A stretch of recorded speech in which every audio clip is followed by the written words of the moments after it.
EVM को हटा के, अभी चुनाव हुआ है ना, अभी आपको जीत मिली है बीजेपी को और जेडीयू को, आप इस चुनाव को ईवीएम से उससे करा लीजिए, बैलेट पेपर से करा लीजिए। आप बैलेट पेपर से चुनाव करा के दूध का दूध पानी का पानी हो जाएगा। आ जाइए सामने आप। ऐसा नहीं है, ये स्ट्रेटेजी नहीं है। हो सकता है कि अगर इससे कोई फर्क पड़ सकता था, लेकिन उससे भी कहीं ज्यादा है कि जब बेईमानी ही करनी है और जब सोच ही रखी है, और मैंने पहले बताया था कि बीजेपी ने सोच रखा है इस बार बिहार में सरकार बनाने के लिए, और उसके लिए जो ठीक लगेगा वो करेगी, और वही उसने किया। नीतीश कुमार को उसने जो राजनीतिक रूप से एक तरह से लगभग खत्म कर दिया, ठिकाने लगा दिए कि हुआ नहीं हुआ।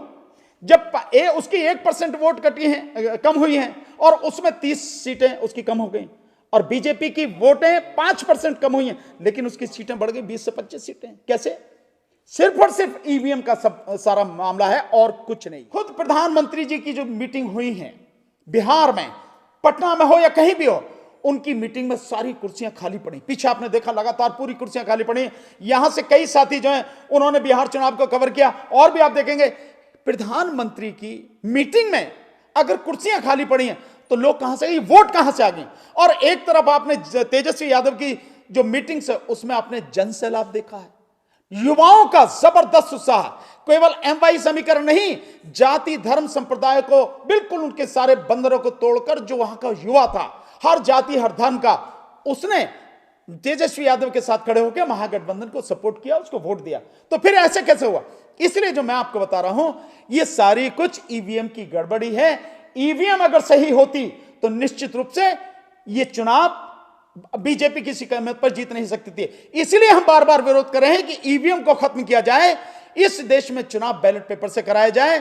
पीपल्स रिप्रेजेंटेशन एक्ट 1961 में संशोधन करके, जन प्रतिनिधित्व कानून 1961 में संशोधन करके ईवीएम को हटाया जाए और बैलेट पेपर को उसमें इंक्लूड करके बैलेट पेपर से चुनाव कराया जाए। और भारतीय जनता पार्टी और जेडीयू की सरकार जो बनने अब जा रही है, या उन्हें जो ये सीटें मिली हैं, ये सरासर बेईमानी से मिली हुई सीटें हैं, और ये ईवीएम में धांधली कर कर जीती गई सीटें हैं। बिना इसके वहां जीत नहीं सकती थी। वो लोग केवल मुंह दिखाने के लिए नहीं आए थे। वो मुद्दे जो थे बिहार के, जैसे मैंने बताया, शिक्षा का मुद्दा था, जो सुरक्षा का मुद्दा था, बेरोजगारी का मुद्दा था, स्वास्थ्य का मुद्दा था, वहां की जो सड़क व्यवस्था अंदर की है उसका मुद्दा था, जो वहां पर शासन प्रशासन में करप्शन था उसका जो मुद्दा था, सारे मुद्दे थे, सारे मुद्दे हैं। लोग उनसे वाकई में इत्तेफाक रखते थे और उनके उन मुद्दों के साथ होके बीजेपी और जेडीयू के विरोध में थे, और आरजेडी महागठबंधन जो था उसके पक्ष में थे। लेकिन नतीजों ने सब कुछ खत्म कर दिया।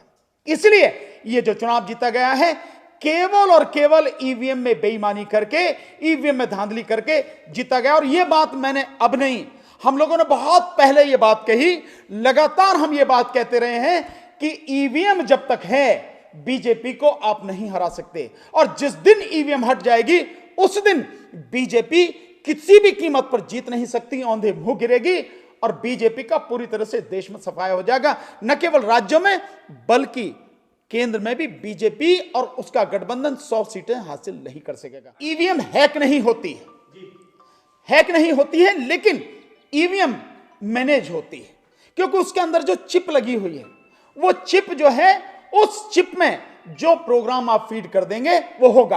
और आप जाने, मैंने बहुत पहले बात कहा है, जब हमने ईवीएम का जबरदस्त आंदोलन हम लगातार करते आ रहे हैं, राष्ट्रपति महोदय को हमने जब 4 ज्ञापन दिए, उसमें मैंने लिखा, बाकायदा लिखा है कि ईवीएम जो मशीन में जो चिप लगती है, इलेक्शन कमीशन कहता है कि ये ओटीपी वन टाइम प्रोग्रामिंग वाली है। लेकिन बाद में जब आरटीआई से जानकारी मांगी गई और आरटीआई के माध्यम से करा, नहीं, ये वन टाइमिंग नहीं, ये बार बार जो है इसकी रीप्रोग्रामिंग हो सकती है। तो निश्चित रूप से उसकी रीप्रोग्रामिंग हुई है।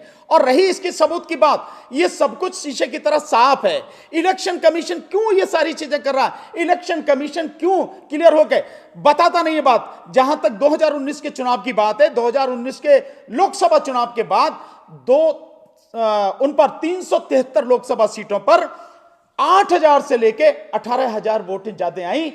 जितनी वोटें पड़ी, यानी जितनी वोटें पोल हुई, उससे ज्यादा वोटें निकली। तो क्या ये ईवीएम में गड़बड़ी नहीं है? इसके अलावा आरटीआई से इंफॉर्मेशन मांगी गई कि जो आपने वीवीपैट की जो वोटें हैं, वो गिनती जो है वो तो बता दी जाए, लेकिन वो भी बता ही नहीं। द क्विंट ने यह आरटीआई लगा के मांगी थी, वो भी आज तक इलेक्शन कमीशन ने नहीं दी। इलेक्शन कमीशन कहता है कि हमारे पास इसकी कोई इंफॉर्मेशन नहीं है। तो किसके पास होगी अगर इलेक्शन कमीशन के पास नहीं है? सो ये केवल और केवल ईवीएम की धांधली है, ईवीएम की बेईमानी है, अन्यथा बीजेपी जीत नहीं सकती। अगर इलेक्शन कमीशन ईमानदार होता तो ये सब कुछ होता ही नहीं, गड़बड़ी हो ही नहीं सकती थी। इस धांधली में, इस गड़बड़ी में इलेक्शन कमीशन शामिल है। और जब मनोज झा जी ये बात कह रहे हैं तो क्यों कह रहे हैं मनोज झा जी? मीडिया से कह दिया आपने इलेक्शन कमीशन नहीं सुनना, तो सड़क पे क्यों नहीं उतरते हैं, जन आंदोलन क्यों नहीं करते हैं? इतना जनबल उनके साथ में है, बिहार की जनता उनके साथ में है, जन सैलाब उनके साथ में है, तो फिर सड़क पर क्यों नहीं उतरते हैं? और मैं बार बार कह चुका हूं कि ये जो बीमारी जिस तरह से बढ़ गई है, और जिस तरह से भी आप अगर कोर्ट भी जाते हैं वहां भी कोई सुनवाई हो नहीं रही है ईवीएम के संबंध में, ईवीएम के विरोध में कहीं कोई बात नहीं हो रही है, तो केवल और केवल एक ही रास्ता है, वो है राष्ट्रीय स्तर पर जन आंदोलन। और मैं समझता हूं आरजेडी को इस जन आंदोलन की शुरुआत कर देनी चाहिए, और अगर नहीं कर रहे हैं तो यह बहुत दुखद है। लेकिन हम लोग इस जन आंदोलन को विषय, जैसे हमने पीछे जो प्रेस कॉन्फ्रेंस करी थी आपको बताया था, लगभग 20-22 मुद्दे हैं, उनमें ईवीएम हमारा सबसे पहला मुद्दा है, सबसे टॉप पे मुद्दा है, क्योंकि ईवीएम हटेगा तो ही बाकी सारी चीजें ठीक होंगी। ईवीएम रहेगा कुछ नहीं होगा, आप बीजेपी को नहीं हटा सकते, और इसी तरह से देश बर्बादी की तरफ लगातार दौड़ता चला जाएगा, देश बर्बाद हो जाएगा। आज भी आपके माध्यम से इस देश की जनता से अपील कर रहे हैं, हमारा साथ दीजिए, हमारा साथ दीजिए। मैं आपसे बार बार कहता हूं, यह लड़ाई जनता की है, जनता को ही लड़नी पड़ेगी। अगर जनता नहीं लड़ेगी, कोई नेता आपकी लड़ाई नहीं लड़ेगा। आप सभी पार्टियों को देख रहे हैं, जो लोग इसका लाभ उठा रहे हैं, पार्टियां, बीजेपी या उनसे जुड़े हुए लोग, वो नहीं करेंगे, उनका तो मतलब ही नहीं है। लेकिन जो और लोग प्रभावित, चाहे वो कोई भी पार्टी हो, मैं किसी एक पार्टी का नाम नहीं ले रहा, जितनी भी पार्टियां हैं विपक्ष की, वो सारी की सारी ईवीएम के मुद्दे पर खामोश हैं, और जब हार जाती हैं उसके बाद वो जो है बात करते हैं। मैंने सुना है कि कुछ पार्टियों ने अब बिहार इलेक्शन के बाद में ईवीएम की बात कही, तुम अब क्यों कह रहे हो? हम इस बात को जब पहले से कह रहे हैं, आपको नहीं समझ में आती, आपको पहले कहना चाहिए। तो ईवीएम का जो आंदोलन है, हम जनता से अपील कर रहे हैं, जनता हमारा साथ दे। हम जनता को मुक्ति दिलाएंगे इस ईवीएम से, हम जनता को मुक्ति दिलाएंगे भारतीय जनता पार्टी से, हम जनता को मुक्ति दिलाएंगे देश में जितनी भी गंदगी फैली है, जितनी बर्बादी है, इस बर्बादी और गंदगी से हम जनता को मुक्ति दिलाएंगे, इस बेरोजगारी से हम जनता को मुक्ति दिलाएंगे, इस अशिक्षा की जो पूरा देश में जो फैला है, इस सब से जितनी भी गड़बड़ी है, या बीजेपी ने जितनी बर्बादी देश की है, या जिस तरह से बर्बादी की तरफ ढकेल रही है, जिस सांप्रदायिक दंगों की तरफ या सांप्रदायिक देश की तरफ ये बीजेपी ढकेल रही देश को, हम उससे मुक्ति दिलाएंगे। लेकिन हमारा साथ दीजिए, इसीलिए आपसे अपील कर रहे हैं, इस देश में प्रदेश की सीमाओं को तोड़कर, जाति धर्म संप्रदाय के बंधनों को तोड़कर हमारा साथ दीजिए। आप साथ नहीं देंगे, कुछ नहीं होगा। आप साथ देंगे, मैं दावे के साथ कह रहा हूं, ईवीएम यहां से खत्म हो जाएगी। और मैंने पहले भी कहा था, अभी 1 मिनट में समझाता हूं, ईवीएम केवल और केवल संसद में जन प्रतिनिधित्व कानून 1961 में संशोधन के बाद ही खत्म होगा। इलेक्शन कमीशन कुछ नहीं कर सकता, इलेक्शन कमीशन के हाथ में कुछ नहीं है। इलेक्शन कमीशन तो जो कानून में है वही लागू करेगा, और संसद को ये कानून बदलाव कराने के लिए, ये उसमें जो है संशोधन कराने के लिए जन आंदोलन की जरूरत है। जब पूरे देश की जनता सड़क पर निकलेगी तभी यह संभव है, अन्यथा संभव नहीं है। आप बीजेपी की और आरएसएस की राजनीतिक स्ट्रेटेजी, कूटनीति आप समझ जाएंगे, उस दिन आप राजनीति में कभी मार नहीं खाएंगे। मैं मानता हूं, देखिए, एक नया व्यक्ति होते हुए भी तेजस्वी यादव ने बहुत जबरदस्त तरीके से काम किया, और भीड़ उसका सब कुछ नतीजा। मैं खुद घूमा हूं, मैं खुद गया हूं बिहार में, मैंने देखा। आप लोगों से पूछिए जाके, लोगों ने कहा हुआ कि सबने तय कर लिया है सारी चीजें एक तरफ, लेकिन इस बार महागठबंधन को, आरजेडी को वोट देनी है। ये सारा जमीन पे है। अब इसको आप कैलकुलेट जैसे चाहो आप कर लो, वो हर किसी की अपनी कैलकुलेशन है। लेकिन मैं, क्योंकि जमीन पे मैंने देखा, इसलिए मैं नहीं मानता इस सारी चीजों को कि ये है। आप जन सैलाब की बात कर रहे हैं, क्या वो जब नतीजे जो आ रहे हैं, तो ऐसा नहीं लगता कि वो वोट में कन्वर्ट नहीं हुआ जन सैलाब? तो वो पागल थे क्या? जिस जन सैलाब की बात कर रहे हो कि वो वोट में कन्वर्ट नहीं, मतलब उनका तो साइलेंट भी वोट में कन्वर्ट हो गया बीजेपी का, और उनका मुखर होकर बाहर निकल के आ रहा है, वो वोट में कन्वर्ट नहीं होगा। तो सर यूपी में भी 2017 ये 2017 में जो कुछ हुआ, बेईमानी से जीती। जो ये बीजेपी उत्तर प्रदेश में जो चुनाव जीती, बेईमानी से जीती, ईवीएम में गड़बड़ी करके जीती। मैं दावे के साथ कह रहा हूं, आज चुनाव करा लिए, बीजेपी का पत्ता साफ हो जाएगा।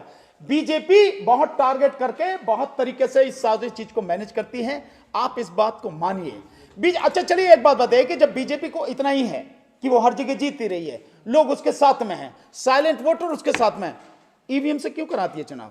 बंद करे इसको, ईवीएम को बंद कर दे, वो बैलेट पेपर से चुनाव कराए। जब अमेरिका जैसे देश में दुनिया के सबसे कहां हो जाते हैं, बैलेट पेपर बहुत लुट जाते हैं। और यहां तो इलेक्शन लूट लिया। आपको एक या दो चार बूथ लूटने से लगता है कि बैलेट पेपर लूट जाते हैं, यहां तो पूरा इलेक्शन लूट लिया और उसमें आपको पता भी नहीं लगती कैसे लूट लिया जाता है।